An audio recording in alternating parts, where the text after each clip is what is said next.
a este Alors, programa soyez les bienvenus à ce webinaire sur la parentalité responsable qui fait partie du projet École sans mur que le BICE développe avec 4 partenaires au Cambodge, au Guatemala, au Paraguay et en République démocratique du Congo, avec le soutien de l'Agence française de développement.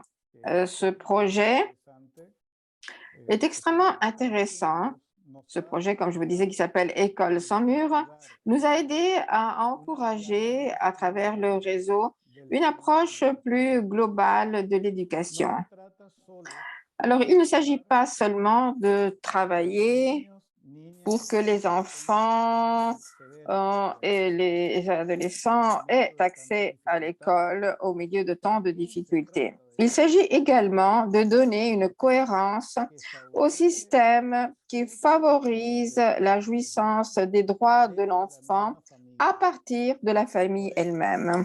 C'est pourquoi ce projet, École sans mur, s'intéresse également à l'exercice d'une parentalité responsable au sein des foyers.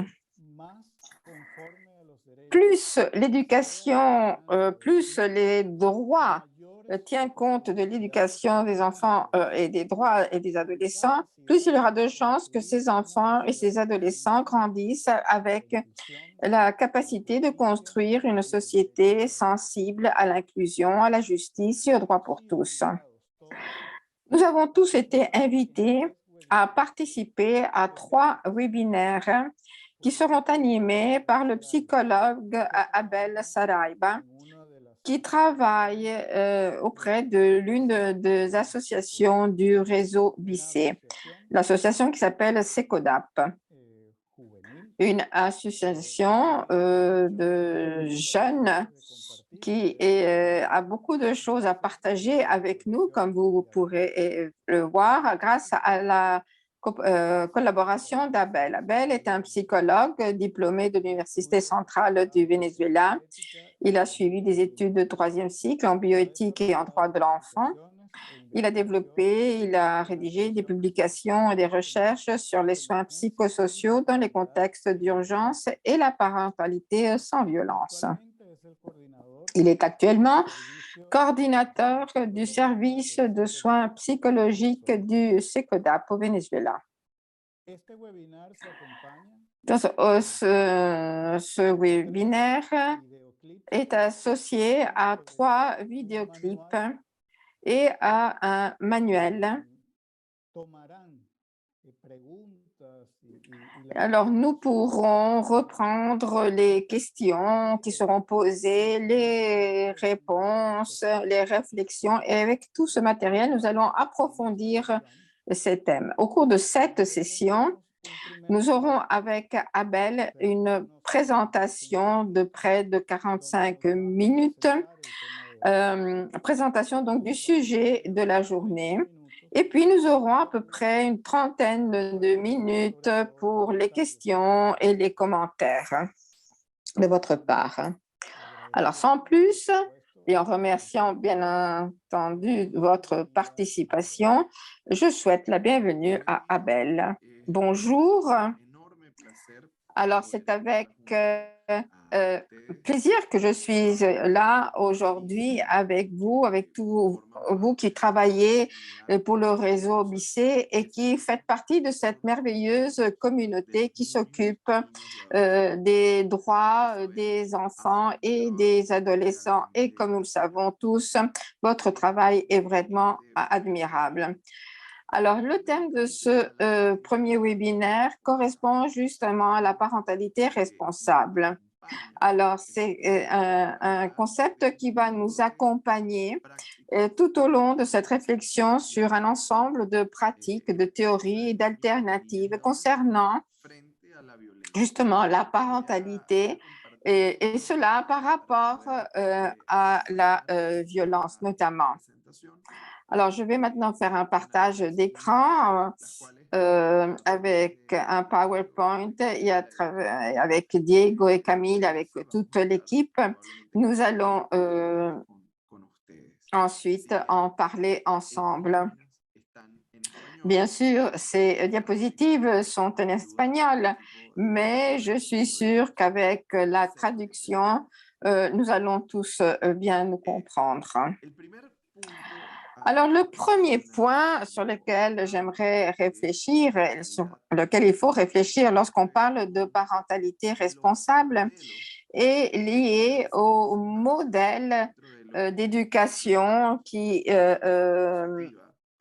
font partie de ce que nous appelons la discipline positive ou bien parentalité responsable. Il s'agit donc d'une articulation entre la recherche sur le développement de l'enfant, un développement sain donc de l'enfant, qui justement est lié à ces éléments qui peuvent favoriser, promouvoir, indiquer quelles sont les stratégies les plus appropriées pour faire en sorte que l'enfant puisse s'épanouir pleinement et bien profiter de tout son potentiel. Donc, il s'agit d'un champ d'articulation entre recherche et bien sûr, parentalité efficace et voir ce qui fonctionne effectivement lorsqu'on parle de pratiques ou de modèles de parentalité.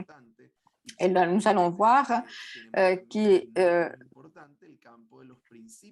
ce domaine est aussi important que le domaine des principes de l'enfant et de l'adolescent.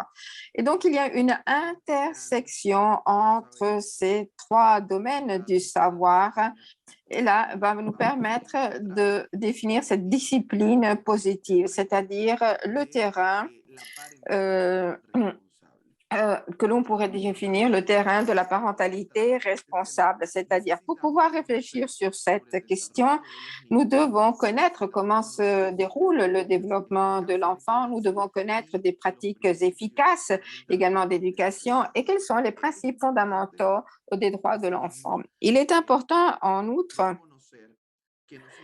de reconnaître que nous partons d'une tradition, de traditions existantes concernant l'éducation des enfants et des adolescents. Et ces traditions, à leur tour, se basent sur l'expérience ou les expériences des parents, des enseignants et d'autres référents au sein de la communauté. Et donc, il faut voir et bien comprendre qu'il ne s'agit pas d'un terrain neutre, mais plutôt d'un terrain rempli d'expériences, de significations, de croyances qui considèrent la violence comme un instrument effectif à l'égard des enfants.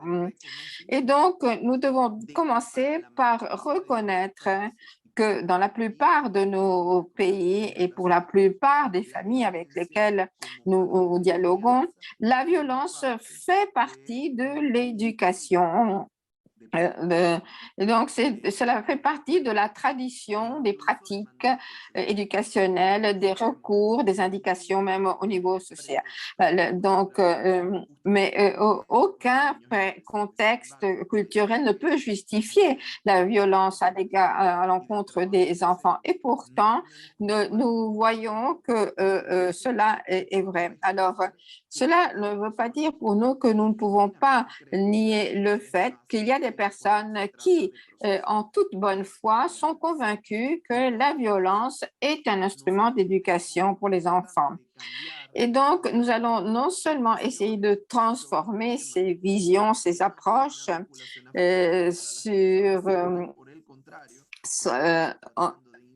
mais nous allons plutôt chercher à avoir une incidence sur ces aspects qui relient cet adulte à l'enfant qu'il a été et à l'enfant qu'il a. Et donc, c'est ainsi que nous allons affronter ce rapport de violence à l'égard des enfants et des adolescents.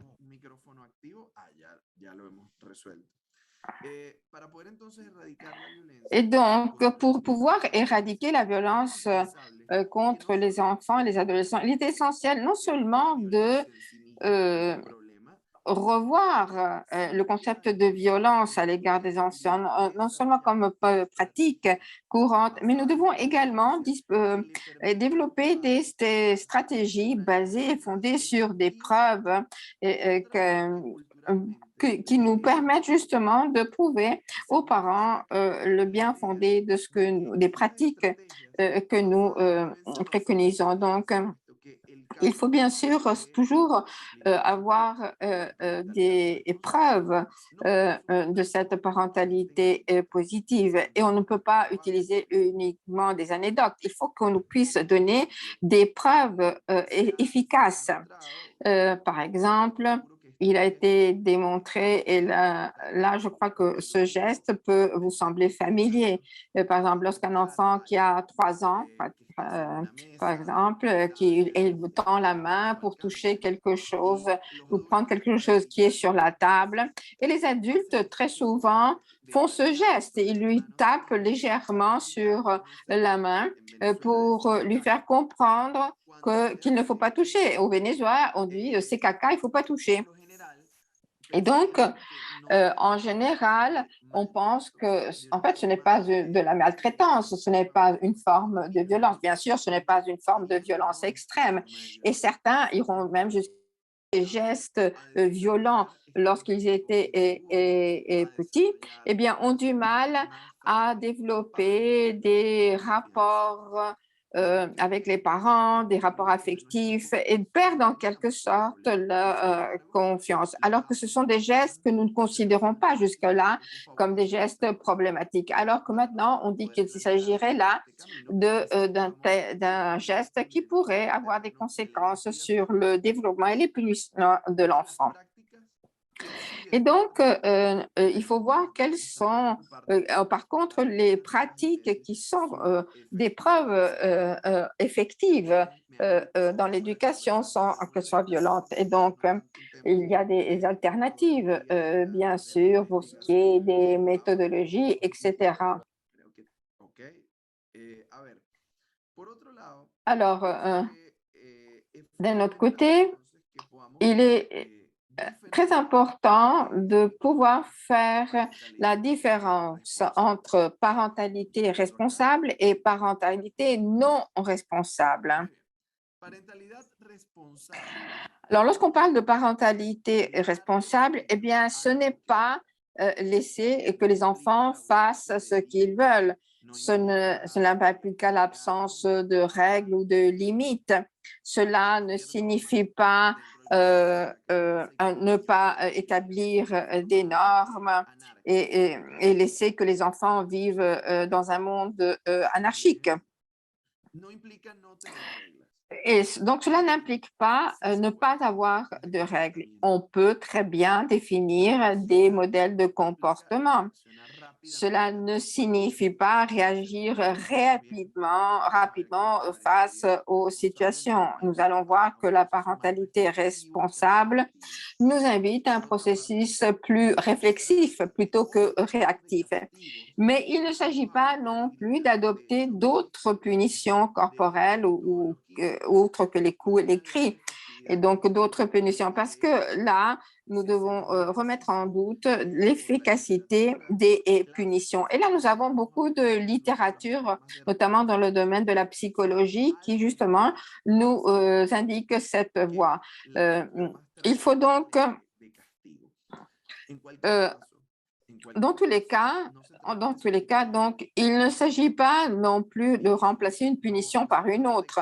C'est-à-dire, il ne s'agit pas d'être agressif sans être délinquant pour autant. Et, donc, ce à quoi vise la parentalité responsable, c'est justement aider les parents à exercer un contrôle, mais progressivement, donc aider les enfants à développer de leur côté également une maîtrise de soi, respecter les enfants et gagner leur respect. En Amérique du Sud, l'idée est et qu'il faut respecter les parents à cause du seul fait qu'on existe. Et ce concept est présent également dans d'autres cultures. Et, alors que le respect est quelque chose que l'on doit euh, euh, obtenir. C'est une conquête, en fait. Et cela, donc, signifie apprendre aux enfants à prendre de bonnes décisions. Pour ce qui est de la parentalité responsable, il faudra également développer les compétences des enfants et la confiance en eux-mêmes. Donc, ils doivent être capables de reconnaître leurs habilités, leurs talents et à partir de là, pouvoir tisser des liens avec le monde extérieur.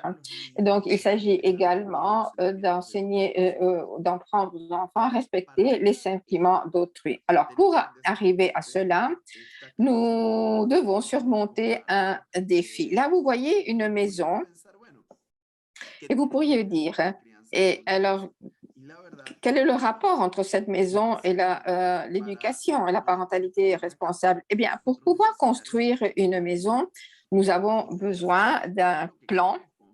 Donc, nous devons savoir ce que nous voulons construire et ensuite quels sont les outils dont nous aurons besoin pour construire cette maison et ensuite quels seront les matériaux.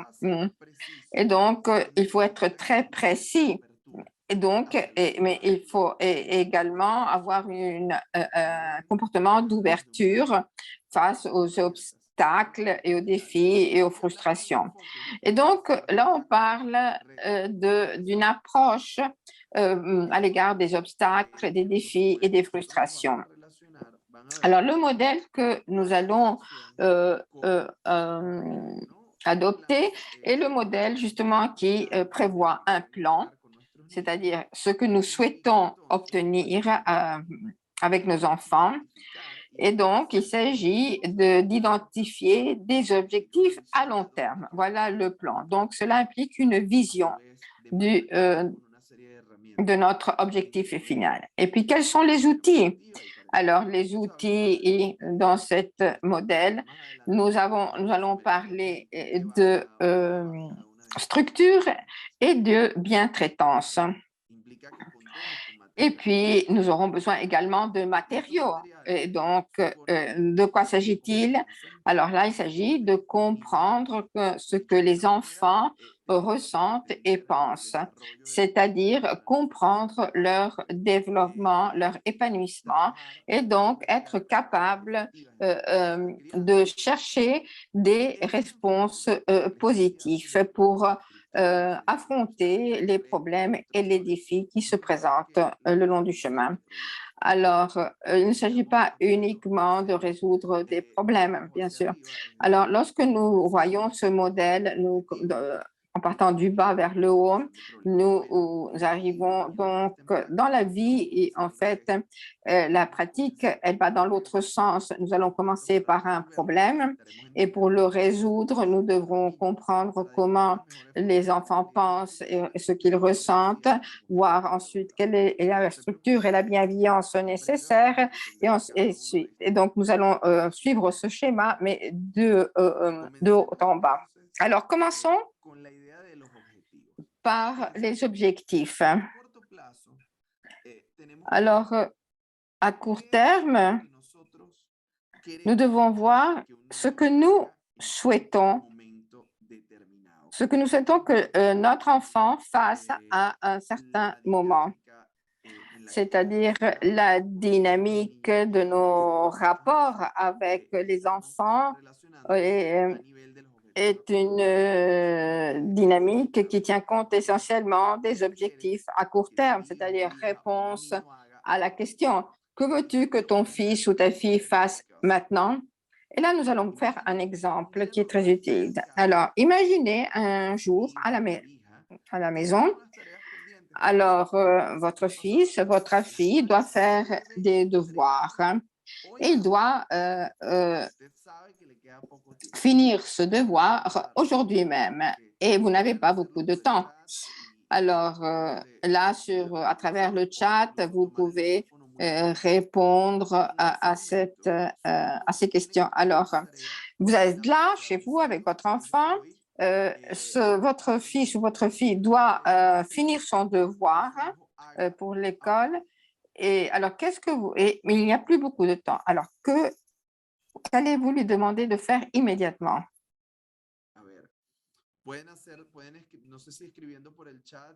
Alors, je ne sais pas si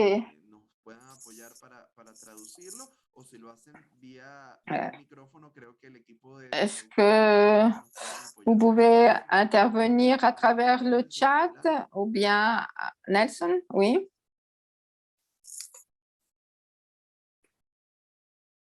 Oui, allô, c'est Nelson pour le compte du PDR. En fait, en rapport avec les devoirs, hein, l'exemple là que vous veniez de nous donner, je crois que c'est que le parent peut d'abord demander à l'enfant et que l'enfant est d'abord censé être appelé d'abord à relire d'abord ses notes, relire les devoirs pour essayer de les comprendre davantage avant de progresser pour arriver à trouver solution à ces problèmes, si c'est un problème, ou soit si c'est un exercice. Pour aboutir à des bons résultats, d'abord, il faut d'abord arriver à relire, à lire pour comprendre l'exercice. Et puis par après, si on a des difficultés pour certains aspects, il peut maintenant revenir aux parents et poser des questions pour avoir un peu de lumière. Je pense que c'est par là où on devrait d'abord commencer. Ok. Gracias, Nelson. Alors, merci, Nelson. Alors, je vais maintenant lire sur le chat. Alors, on va lui demander qu'il le fasse tout de suite, qu'il le fasse rapidement, qu'il s'y mette tout de suite, qu'il finisse, qu'il la fasse, qu'il accepte ses responsabilités. Alors, vous voyez, la question était, que voulons-nous qu'il fasse? Alors, la plupart des parents souhaitent que l'enfant fasse à ce moment-là précis son devoir, c'est-à-dire qu'il s'y mette tout de suite. Eh bien, c'est tout à fait normal. En fait, nous avons une compréhension tout à fait différente par rapport à l'enfant. Alors, imaginons-nous dans cette situation. Alors là, nous contrôlons ce que l'enfant est en train de faire. Nous lui avons demandé de faire ses devoirs. Nous allons contrôler au bout de quelques minutes ce qu'il était en train de faire et nous nous apercevons qu'il n'est pas en train de faire ses devoirs, mais il est en train de jouer sur son ordinateur. Alors, bien sûr, nous qui connaissons les critères de la parentalité responsable, nous allons lui demander très calmement de se remettre à faire ses devoirs. Et au bout de quelques minutes, il est encore en train de jouer. Il n'y a vraiment plus beaucoup de temps pour finir ses devoirs. Alors, les parents vont se désespérer. Alors, à cet instant même, et cela nous mène à observer quelques changements. Alors, revenons un petit peu en arrière. Le PowerPoint nous joue un mauvais tour maintenant. Alors, revenons un petit peu en arrière. Alors, là, vous êtes devant l'enfant qui continue à jouer sur son ordinateur malgré le fait qu'on lui ait demandé de finir ses devoirs. On lui en a parlé très calmement, on l'a regardé droit dans les yeux et il ne nous obéit pas. Alors, qu'est-ce qui se passe dans notre corps à ce moment-là? Je vais vous poser une question. Alors, que se passe-t-il dans votre corps? Que se passe-t-il au niveau de la voix? Et comment nous sentons-nous? Comment vous sentez-vous sur le point de vue émotionnel? Alors, que vont penser les professeurs, les enseignants, la maîtresse si le devoir n'est pas fini? Alors, essayons d'imaginer les réactions face à cette situation au niveau de notre corps, de notre voix et même au niveau de nos émotions. Alors, on devient nerveux, on se sent tendu, crispé, les muscles se crispent, la respiration devient plus rapide, je hausse la voix Creo entender con el apoyo Donc, il y a des changements. Il y a de la colère, il y a de la frustration. On se sent crispé, on se sent irrité contre l'enfant. Bien. À ce moment-là,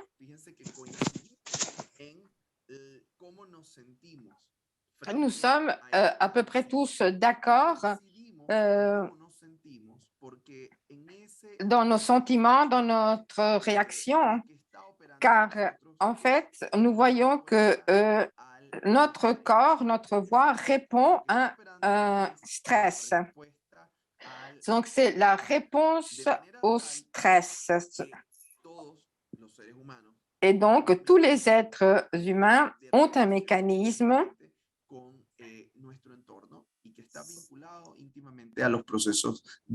de rapport avec le monde extérieur. Alors, quelles sont les réponses typiques au stress? Alors, crier, menacer, frapper, insulter, critiquer et bien sûr gronder. Alors,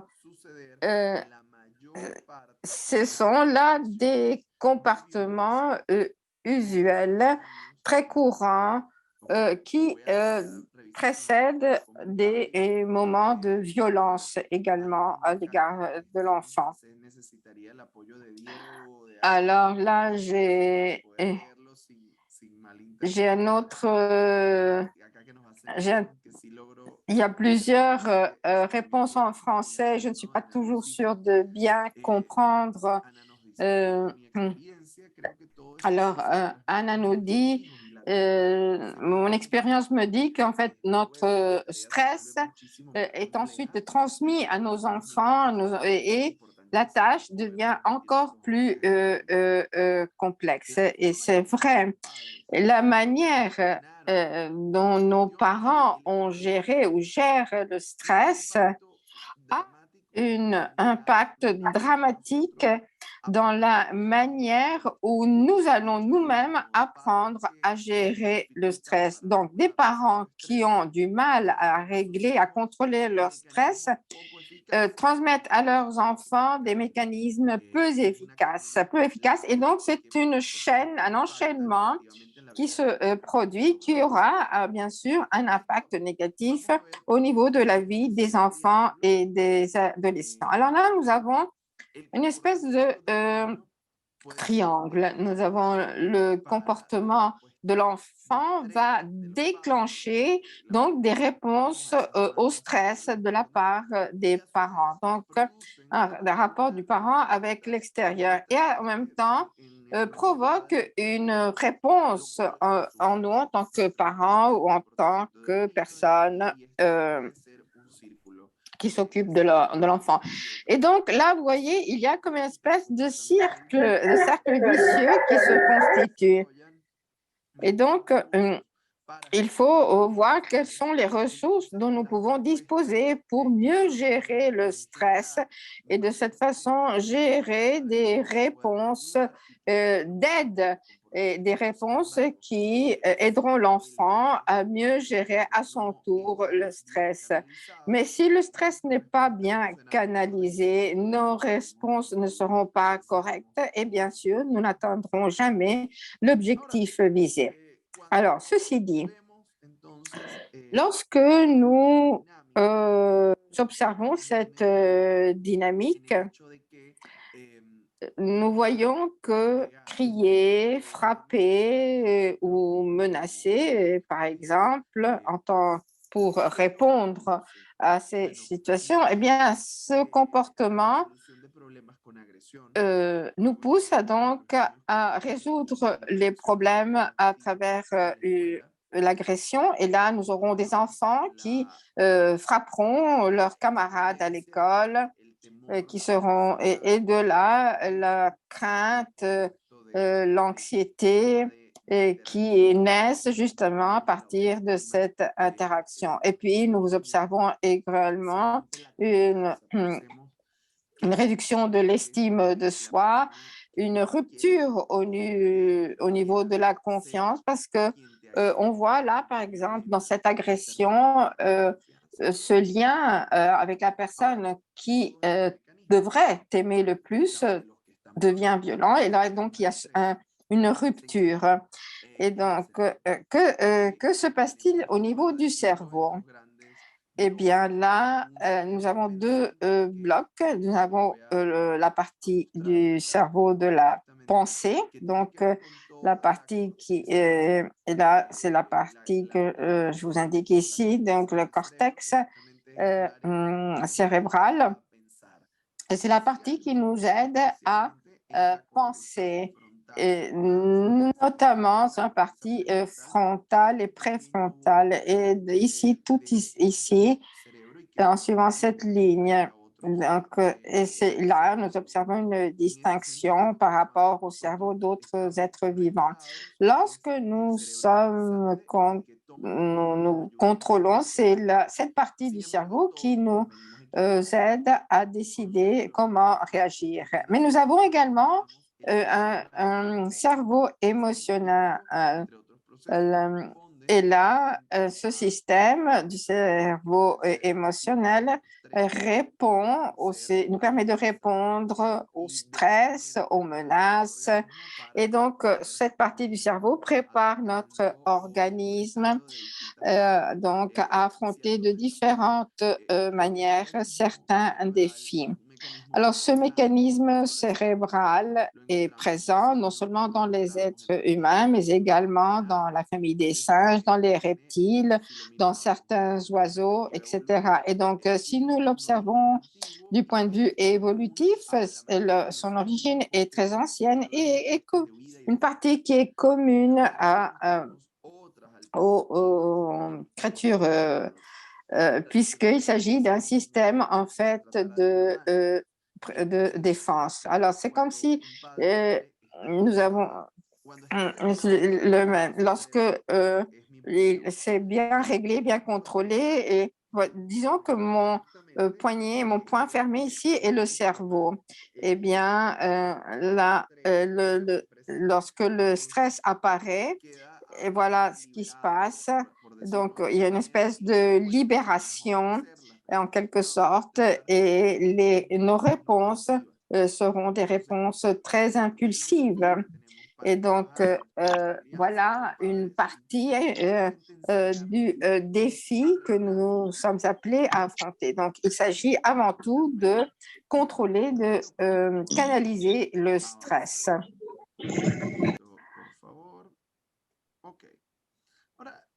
Alors, voilà. Les enfants grandissent. Alors là, nous sommes partis d'un tout petit et puis maintenant, imaginons une étape successive. Lorsque nous parlons d'enfants, de parentalité, il faut se demander quel genre d'enfant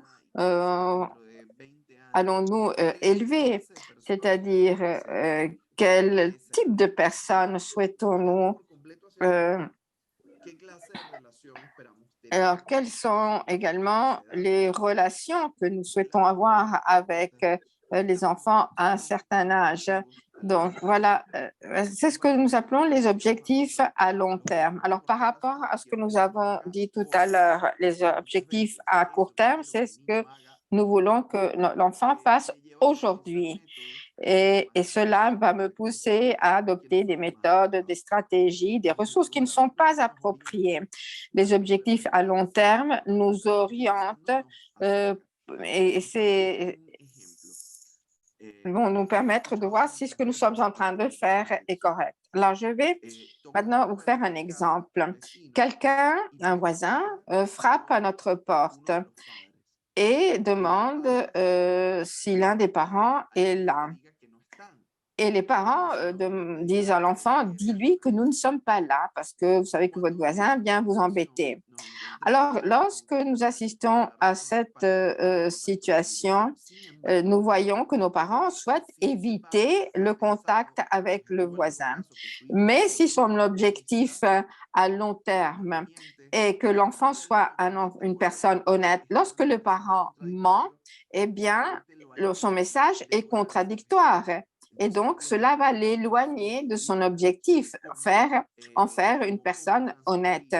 Et donc, comment parcourir ce chemin? Quels sont donc les outils que nous devons utiliser?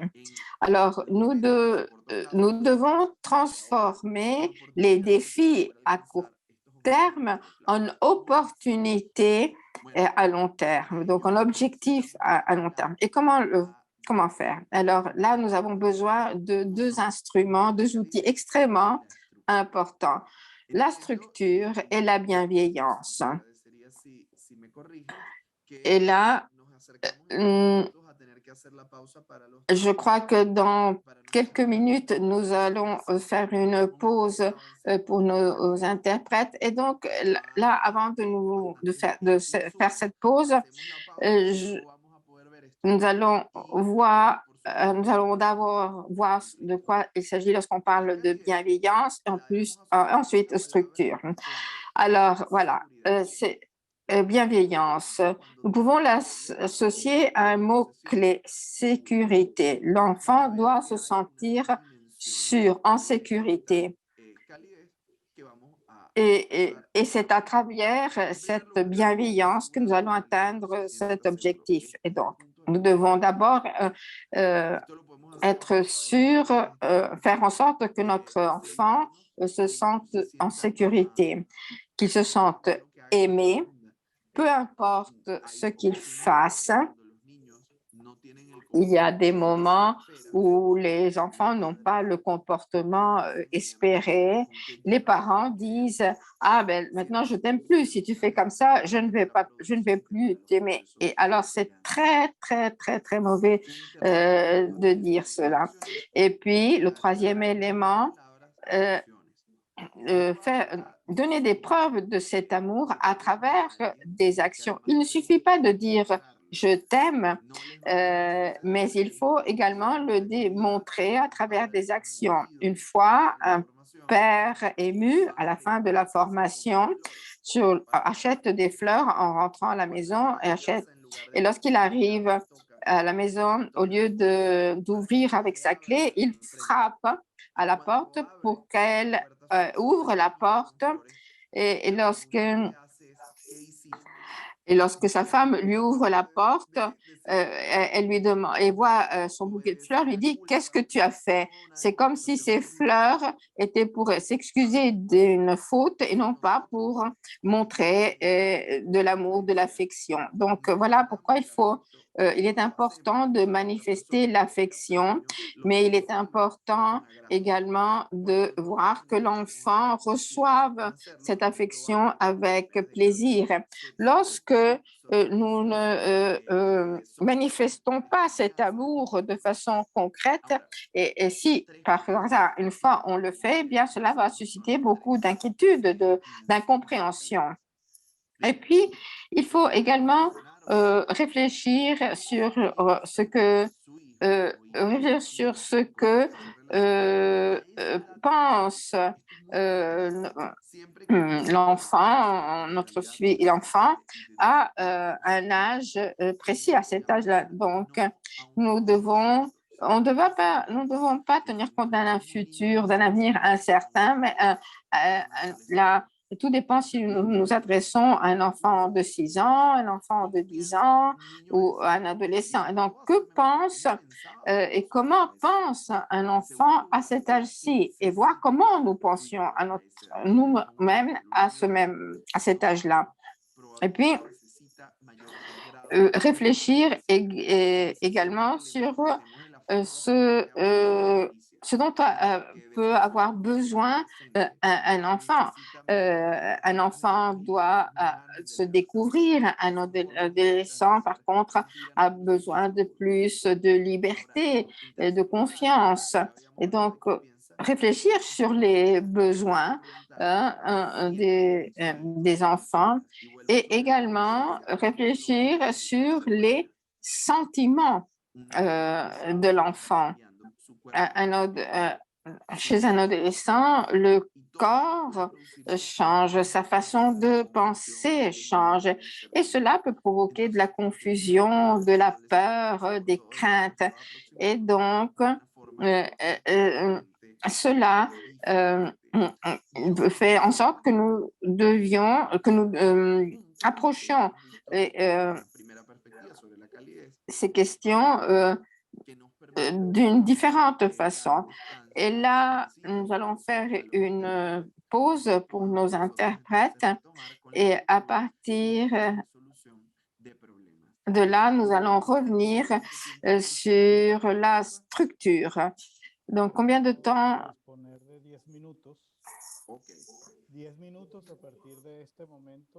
Alors, 10 minutes de pause.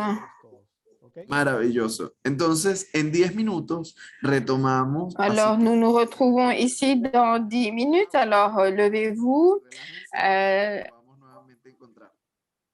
Il faut dégourdir un peu les jambes, faire un peu de mouvement. Bien, nous pouvons reprendre donc nos travaux. Je vous rappelle, s'il vous plaît, éteignez vos micros. S'il vous plaît, éteignez vos micros, car sinon, il y a des interruptions. Alors, merci Diego et merci à vous tous d'être là. Merci aux interprètes également qui nous permettent de bien nous comprendre, même si nous parlons différentes langues. Alors, la bienveillance, c'est fournir de la sécurité, faire en sorte que l'enfant se sente en sécurité avant tout. Alors, pourquoi est-ce que cela est important? Pourquoi est-ce qu'il est important que l'enfant se sente en sécurité? Eh bien, parce que dans un milieu rempli de bienveillance, d'affection, eh bien, les enfants souhaitent collaborer avec ceux qui prennent soin d'eux. Et donc,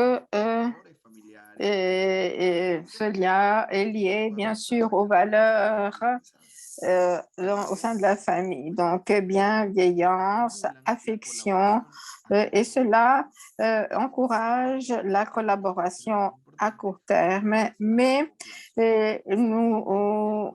et cela enseigne également des valeurs à long terme. Donc, lorsqu'on est affectueux, lorsqu'on est proche, eh bien, les liens qui se tissent avec l'autre personne sont beaucoup plus forts, beaucoup plus profonds et donc ont une plus grande possibilité d'incidence dans. Bien sûr, nous n'allons pas tout aborder au cours de ce webinaire, mais il y a quelques éléments que nous allons voir ici qui sont très utiles au niveau de l'école. Alors, pour ce qui est de la structure, lorsque nous parlons de structure, eh bien là, nous faisons allusion à un mot-clé qui est éducation. Avant, nous avions le mot sécurité, qui était un mot-clé, et là, nous avons la structure qui consiste à donner des orientations claires de comportement. Il faut faire comprendre clairement à l'enfant ce que nous attendons d'eux.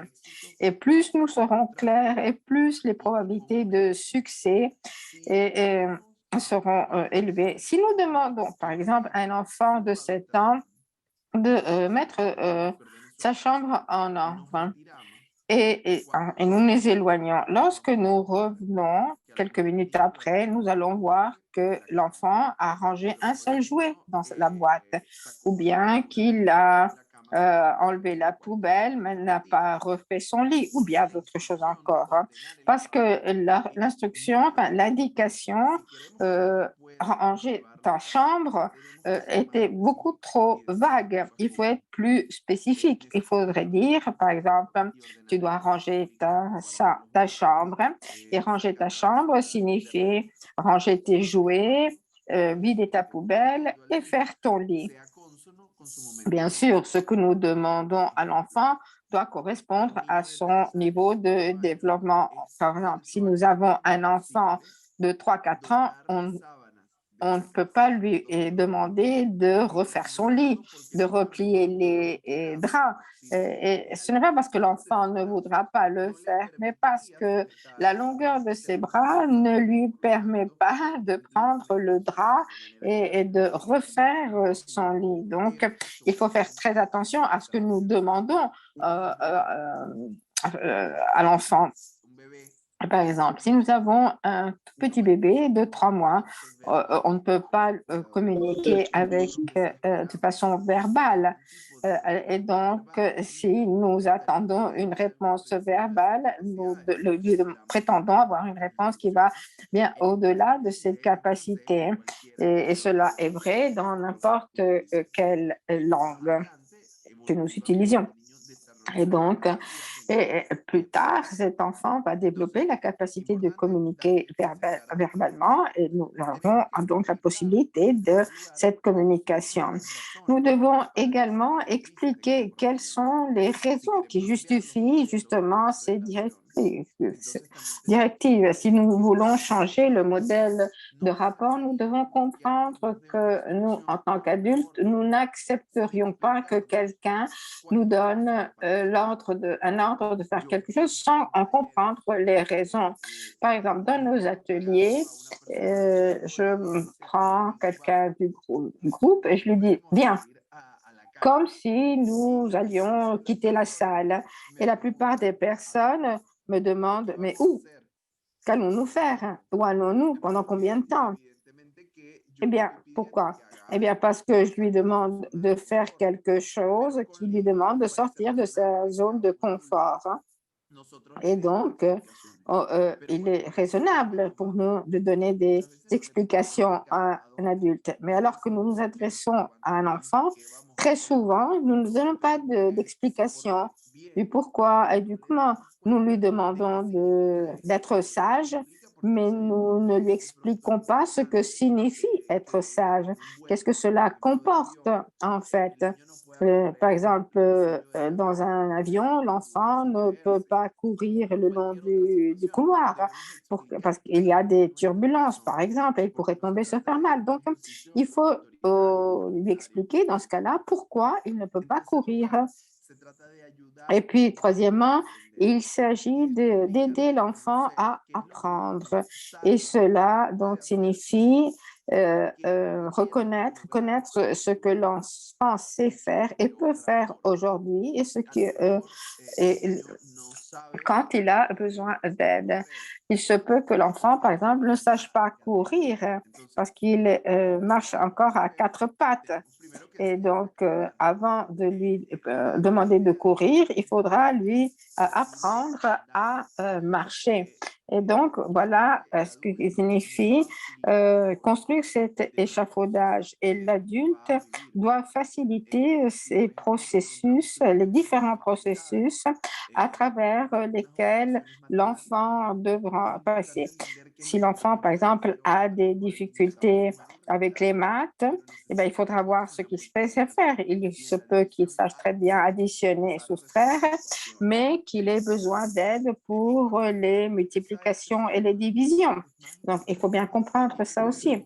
Et puis, il faut également être un modèle positif pour l'enfant. Et un modèle positif ne signifie pas un modèle parfait. Il ne s'agit pas d'être parfait, mais d'être cohérent avec ce qu'on dit et avec ce qu'on fait. Et donc, par exemple, le cas de tout à l'heure, l'exemple du voisin qui frappe à la porte et le parent, le père ou la mère qui dit, dis-lui que je ne suis pas là. Eh bien, là, le modèle n'est pas un modèle positif. Au contraire, parce qu'on demande à l'enfant d'être honnête, on demande à l'enfant de respecter l'autre, et puis après, on ment et on lui demande de mentir. Et donc, les enfants sont très sensibles et comprennent très bien lorsque le discours est là, il n'y a pas de correspondance entre la parole et l'action de l'adulte. Et puis, il y a le cinquième élément de la structure. Bien sûr, tous ces éléments sont importants. Chaque fois que je vous parle de l'un de ces éléments, je vous dis celui-là est très important. Mais en fait, ils sont tous très, très importants. Et alors, pour atteindre l'objectif de la structure, nous devons encourager l'enfant à développer sa propre pensée, ses propres idées. Un enfant qui pense, qui explore, qui interprète le monde est un enfant qui sera capable d'une plus grande autonomie. Il faut que les enfants soient capables de se contrôler et un enfant doit pouvoir également développer sa propre pensée, ses propres idées, et cela dès le plus bas âge. Et puis, ensuite, nous avons l'aspect qui nous pousse à résoudre les problèmes ensemble.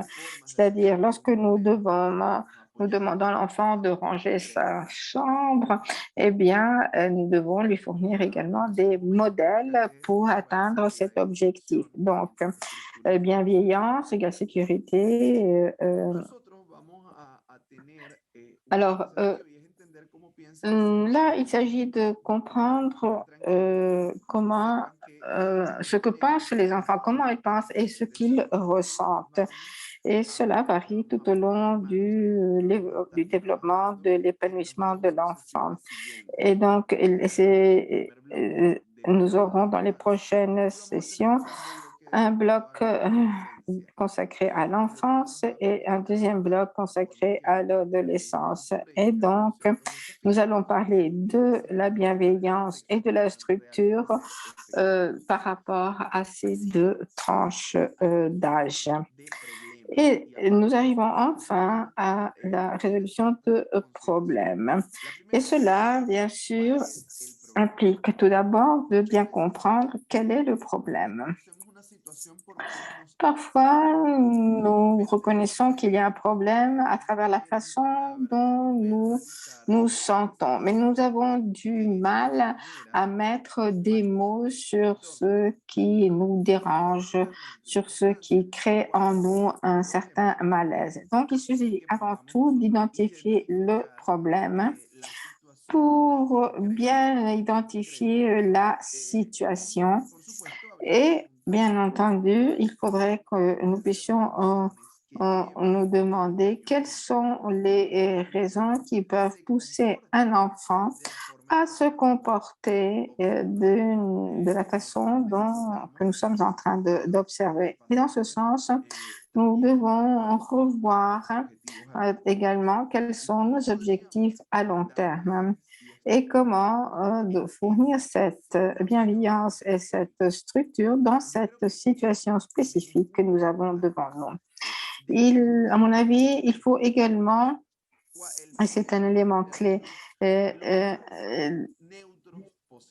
limiter le problème avec des termes qui soient le plus neutres possible. Par exemple, si nous disons un parent, un père ou une mère arrive et nous raconte mon enfant est terrible, il n'obéit pas, et il est très désobéissant. Et lorsque nous écoutons cela, et là, nous voyons également la cause de l'échec de beaucoup de psychologues est pas justement dû au fait que le problème n'a pas été bien cerné. C'est-à-dire, par exemple, l'enfant peut avoir du mal à suivre les cours à l'école, mais lorsque nous disons l'enfant est désobéissant, là nous avons un adjectif qualificatif qui implique un jugement, mais cela ne va pas nous aider à trouver une solution. La solution à la désobéissance n'est pas l'obéissance. Mais si nous disons par contre que l'enfant a du mal à comprendre certaines instructions, certaines directives, alors là, nous pouvons nous demander si nous avons été suffisamment clairs, si nous pouvons formuler nos phrases d'une autre façon. Il se peut que l'enfant ait également un problème au niveau de lui. Et donc, nous devons faire un exercice qui nous pousse à changer notre façon de vivre nos rapports le jour le jour. Il faut éviter à tout prix les jugements de valeur, car ces jugements nous éloignent de la solution, alors que la description nous rapproche de la solution puisqu'elle nous permet d'identifier les points justement où peut s'enraciner le problème, le conflit. Alors, pourquoi un enfant ou un adolescent se comporte d'une certaine manière? Il est assez normal, en fait, qu'un adolescent ne respecte pas certaines normes ou bien soit disposé à assumer certains risques. Eh bien, la réponse est oui, mais nous ne pouvons pas oublier que nous avons été adolescents, nous aussi. Si nous oublions également cela, ce passage, eh bien, nous risquons de ne pas comprendre nos enfants. Bien sûr, les enfants, les adolescents ont besoin de choses différentes à des moments différents, comme nous l'avons déjà dit tout à l'heure. Un enfant tout petit, par exemple un enfant d'1 an, a besoin de démonstrations physiques d'affection, c'est-à-dire qu'on l'embrasse, etc. Alors qu'un adolescent, l'affection devrait se traduire par une plus grande confiance, un plus grand respect. Donc, ce sont différentes formes de faire preuve de bienveillance et de fournir donc cette structure. Bien sûr, il n'y a pas de recette, mais travailler en fonction du développement à travers la bienveillance et la structure, nous pouvons travailler pour atteindre ces objectifs à long terme et avoir des résultats positifs. Et cela nous permettrait de réduire l'incidence de la violence dans la vie des enfants et de l'adolescent. Et donc, il faut faire en sorte que les parents, les éducateurs puissent accompagner l'enfant tout au long de son développement. Et bien sûr, il est important de voir également le rôle et limites. Il ne s'agit pas de faire une liste de choses interdites ou de limites. Et dans ce cas, l'interprétation serait une interprétation orientée à réduire la complexité de l'expérience de la vie. Alors, mais si vous le souhaitez, nous pouvons approfondir certains de ces aspects dans l'espace de questions-réponses que nous avons maintenant à disposition. Mais avant, je souhaite vous remercier de votre attention tout au long de cette exposition. Donc là, nous avons la possibilité d'échanger nos ressentis par rapport à ce que je viens de vous dire. Merci. Alors, merci. Abel, il faut souligner que en fait, c'est le premier des 3 webinaires. Ce sont là les tout premiers pas. Et il est important de pouvoir formuler des questions, non seulement ici sur le chat, mais vous pourrez également nous envoyer vos questions par mail à l'adresse du BC, à Marie-Laure, Camille, à Jao ou moi-même, car toute cette réflexion, toutes vos réflexions, vos commentaires vont être envoyés ensuite à Abel, et après, il reviendra là-dessus tout au long de des prochaines séances. Donc, en fait, là, nous ne sommes qu'au début d'une réflexion. Oui, tout à fait. Et puis, nous allons examiner un petit peu quelles sont les inquiétudes, les préoccupations par rapport à l'épanouissement et au développement de l'enfant. Nous allons revenir sur beaucoup de ces questions pendant les prochains webinaires, bien sûr. Alors, là, je vous demande d'être courageux en quelque sorte et de nous poser vos questions et faire vos commentaires. Mais voilà, Blanca a parlé, nous pose une question concernant les limites. Eh bien, c'est très bien parce que c'est justement sur les limites que je voulais vous parler. Donc, la synthèse, en quelques mots, c'est limite, c'est réduire la complexité de l'expérience. Et je vais vous donner maintenant un exemple extrêmement pratique. Alors, nous avons par exemple un enfant qui, tout à coup, ne veut plus s'habiller, ou bien qui veut mettre des habits qui ne sont pas appropriés pour l'occasion. Très fréquemment, les parents menacent l'enfant, l'obligent à bien se comporter ou à se comporter d'une façon qui soit satisfaisante pour l'adulte. Et parfois, les méthodes utilisées sont vraiment très agressives et violentes. Par exemple, tout récemment, j'ai suivi le cas d'un enfant de 3 ans. Son père voulait qu'il mette un manteau car il faisait froid. L'enfant ne voulait pas mettre son manteau, il voulait mettre autre chose. Et le père l'a interprété comme un défi. Il l'a menacé et ensuite il lui a donné une claque. Et lorsque nous lui avons demandé quels sont vos objectifs à long terme avec l'enfant, eh bien, il a dit qu'il soit autonome, qu'il soit capable de prendre confiance, d'avoir confiance en lui-même, qu'il soit respectueux et autonome. Et alors, sa stratégie ne l'aide absolument pas à atteindre cet objectif, car c'est une stratégie violente.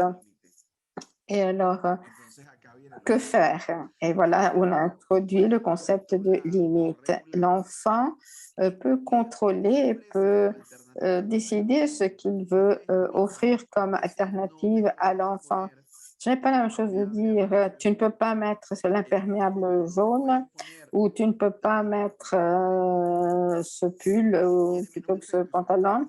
Et surtout lorsqu'on s'adresse à des enfants tout petits, on peut lui dire qu'est-ce que tu préfères? Tu veux mettre ton manteau jaune ou ton manteau noir? Alors, si je lui offre une alternative que je peux contrôler en tant qu'adulte, je fais en sorte que l'enfant ait confiance en lui-même et il travaille avec des éléments qu'il peut gérer. Alors, faites l'expérience. Ouvrez l'armoire, si vous avez des enfants chez vous, et ouvrez l'armoire et dites-lui, voilà, choisis ce que tu veux mettre. Il va peut-être mettre des habits qui n'ont rien à voir l'un avec l'autre, mais par exemple, dans le cas des jouets, quand ils ont trop de jouets, ils n'arrivent pas à les utiliser. Et ils ne font qu'explorer. Si nous lui donnons une alternative plus réduite, plus appropriée, l'enfant est capable de choisir, il développe son autonomie, il fait grandir l'auto-estime, l'estime de soi, la confiance de soi. Et donc, cela implique renverser un peu la situation, c'est-à-dire limite signifie renverser donc la situation. Alors là, sur le chat, on demande si vous allez recevoir cette présentation dans les différentes langues. Eh bien, je crois que oui, que c'est prévu. Alors, je vois que Camilla est en train de m'aider avec les questions en français. Alors, est-ce qu'un enfant a des devoirs envers ses parents comme les parents ont des obligations envers lui? Oui, bien sûr. Mais il y a quand même une différence. Là, parce que là, nous parlons des droits de l'enfant et il y a toujours la question de savoir quels sont les devoirs de l'enfant. Bien sûr, les enfants doivent respecter leurs parents, doivent faire leurs devoirs, doivent respecter les autres. Donc, il y a beaucoup de devoirs. Euh, mais le non-respect de ces devoirs de l'enfant n'implique pas que nous, en tant que parents, nous privions nos enfants de certains droits. Par exemple, si notre enfant, notre fille a de mauvais résultats à l'école, alors nous allons le priver de dessert. Ce n'est pas une solution. Le droit à l'alimentation ne doit pas être subordonné au comportement de l'enfant. La parentalité responsable nous invite à comprendre ce qu'il y a derrière ce comportement, à comprendre le pourquoi de cette situation et transformer cette situation en une opportunité de croissance. Et donc, il nous faudra promouvoir l'autonomie, l'autocontrôle, l'autorégulation. Et à partir de là, nous allons encourager le développement, l'épanouissement d'enfants qui souhaitent collaborer et qui souhaitent accomplir leurs devoirs. Très souvent, ils n'ont pas les connaissances nécessaires pour le faire. Et tout cela dépend énormément des adultes. Et là, je ne veux pas trop anticiper sur les prochains webinaires lorsque nous parlerons de comment intégrer l'enfant dans la routine de tous les jours et faire en sorte ainsi que les parents se sentent plus accompagnés dans cette expérience. Là, je vois une autre question, la question de Samuel.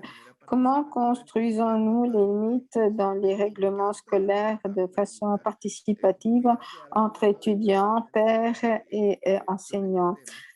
J'aime beaucoup cette question et en fait, je pourrais en parler pendant toute une matinée. Alors, une question qui effraie très souvent les enseignants, c'est qu'il faut étudier les enfants, il faut écouter les enfants, il faut écouter les parents, il faut écouter les enseignants. Et donc, très souvent,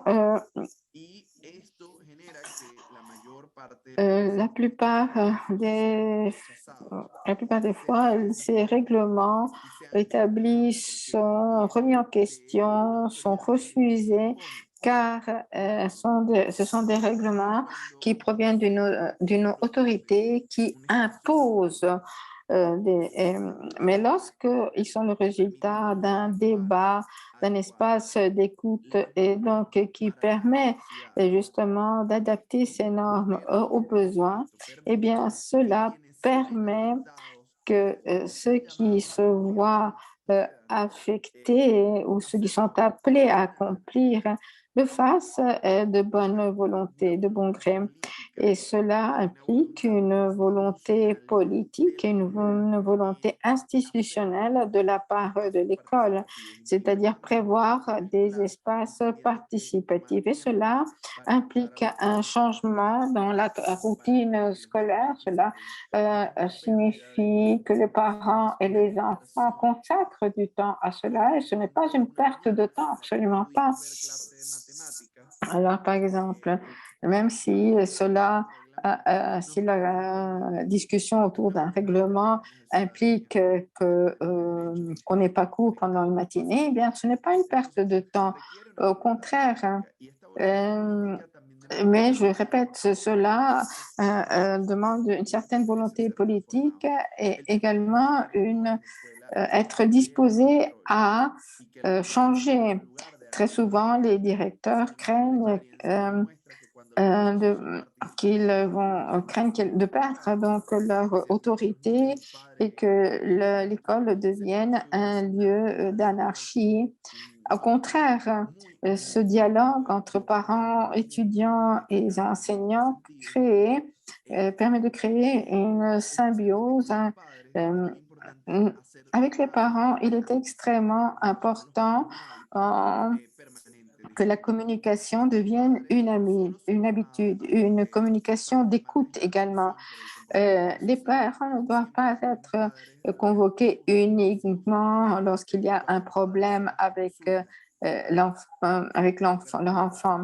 Il faut que les parents soient également consultés de façon à ce qu'ils puissent proposer également. Donc, alors, sur le chat, il y a une question. L'original est en français. C'est un partenaire d'Afrique. Alors, ouais, c'est la question qui a été envoyée par Camille, hein, c'est ça? Alors, dans certaines cultures, l'enfant n'a pas le droit de rester en face de ses parents pour leur demander des explications sur certaines décisions prises sans leur concernant. Alors, que dites-vous de cet aspect culturel? Eh bien, moi, je crois dans l'horizontalité des rapports, mais je veux être claire également, et là, je parle à titre personnel.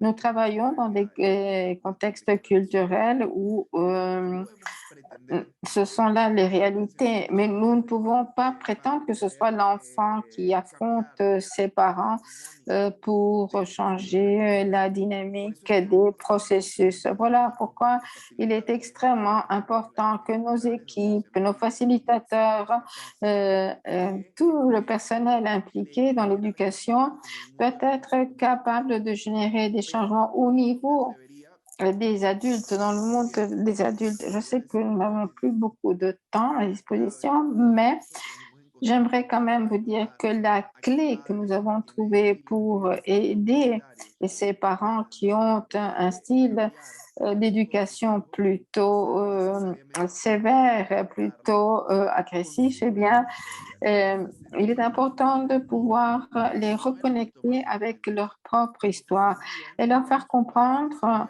comment ils se sentaient, eux, lorsqu'ils étaient enfants et qu'ils n'étaient pas écoutés, qu'ils n'étaient pas pris en considération. Et donc, c'est un processus qui implique beaucoup d'informations, c'est ce que nous faisons et ça marche, mais cela demande également un contact avec notre propre existence, notre propre expérience et la pratique. Dans nos ateliers, nous fournissons beaucoup d'informations, nous faisons ensuite des exercices et ensuite les familles partent et travaillent de leur côté. Mais nous devons également les accompagner pendant qu'ils essaient de mettre en pratique ce qu'ils apprennent dans nos ateliers. Et donc, là, nous avons d'autres questions. C'est vrai que très souvent, les enfants ne sont pas considérés comme des sujets de droit. 30 ans sont passés depuis la Convention et pourtant, nous sommes très en retard dans beaucoup de domaines. Alors, quelle est la différence entre le contexte asiatique et européen pour ce qui est de la parentalité? J'aime beaucoup cette question. Alors, lorsque nous parlons de parentalité, nous voyons que les forces de violence que nous voyons dans nos régions sont endémiques et font partie de notre identité culturelle. Eh bien, une étude sur la violence contre les enfants, l'étude de Pinheiro, eh bien, démontre que dans la la plupart des formes de violence contre les enfants sont communes à plusieurs pays, indépendamment de la région où ils se trouvent. Bien sûr, il y a des nuances dont il faut tenir compte, mais les formes les plus particulières que nous avons vues sont celles de l'Asie où on demande à l'enfant de s'auto-punir, donc de s'auto-frapper. Et c'est une grosse erreur. Mais c'est vrai que notre style de parentalité, d'éducation reflète bien sûr nos cultures et c'est vrai dans le contexte asiatique, mais dans le contexte de l'Amérique latine également. Il y a des pays où justement les systèmes sont peu démocratiques et par là, les pratiques d'éducation adoptées par les parents sont peu démocratiques également. Dans d'autres cultures, nous avons beaucoup de démonstrations d'affection, mais également des démonstrations de grande violence. En Europe, c'est vrai, l'interdiction du châtiment physique disons, a marqué un point important, a représenté un pas important dans ce sens. Et donc, chaque culture doit affronter des défis différents. Mais ce que j'aimerais dire quand même, c'est que nos styles d'éducation ressemblent beaucoup au style de nos structures. Et donc, dans les sociétés démocratiques, dans les sociétés inclusives, l'éducation suit un peu cet exemple. Là, mon nom est Natividad, en représentation de la Fondation Boliviadina. Je parle à travers le dispositif de Samuel. Ma question est la suivante. Quelles seraient les stratégies dans la construction de limites dans les unités éducatives lorsque il y a une consommation de substances contrôlées? Merci. Alors, excellente question. Alors, peut-être que nous allons revenir là-dessus dans les prochaines sessions. Alors, c'est vrai qu'il y a la consommation de substances illicites. Et, bon, il n'y a pas seulement les cas de dépendance, de toxicomanie qui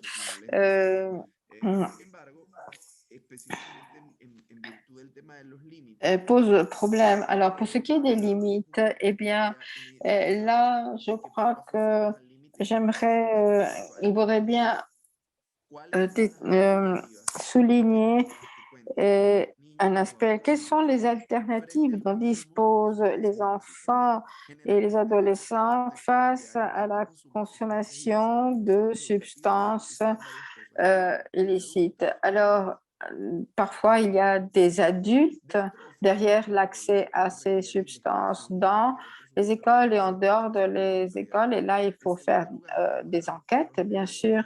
Et puis, quel est l'entourage, c'est-à-dire des milieux où il n'y a pas d'espace suffisant pour de bonnes relations.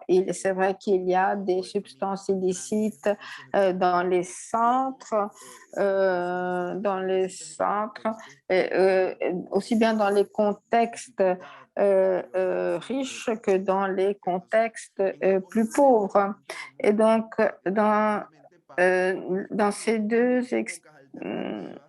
points opposés, nous trouvons des parents peu disponibles. Et donc, que peuvent faire les enfants et les adolescents face à cela? Eh bien, il est important de souligner que derrière la consommation de substances illicites, il y a souvent